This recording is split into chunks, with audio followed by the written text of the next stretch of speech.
Vous voyez la différence entre nous et les Asiatiques, c'est quoi?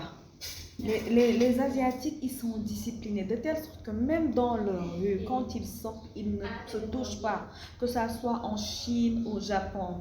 Regardez, la Chine ne s'est pas faite en une journée.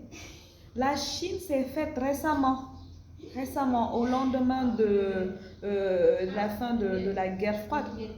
Est-ce que vous comprenez? C'est à partir de 1979 que la Chine a commencé à se faire, après que Mao soit tombé. Et pourtant, la Chine était très pauvre. Le Japon, n'en parlons pas. Mais aujourd'hui, ce sont des puissances économiques mondiales. On ne peut pas citer de puissance économique mondiale sans parler de ces pays-là.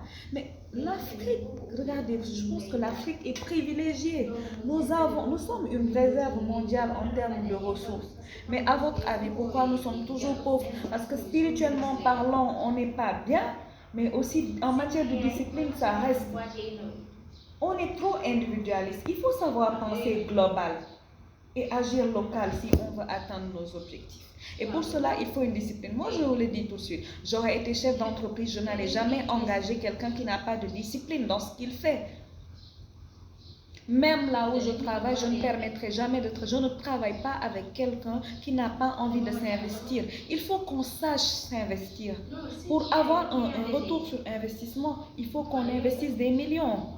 Ces bailleurs de fonds, ces chefs d'entreprise que vous voyez, avant qu'ils n'aient un bénéfice ou un retour sur investissement, ils investissent des millions. Et c'est la même chose que lorsque tu veux atteindre un objectif de vie, il faut savoir avoir une discipline et savoir s'investir.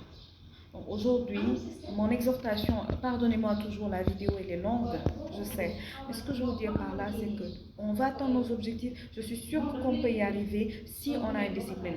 Alors, si quelqu'un qui me regarde n'a pas de discipline ou a du mal à s'assagir ou à se discipliner, voilà, aujourd'hui, je t'exhorte et je te demande de revenir aux sources, de revenir à l'essentiel, de te refixer ces objectifs-là et de te fixer une durée dans le temps, dans une limite qui te permettra de te mesurer et de pouvoir faire une auto-inspection.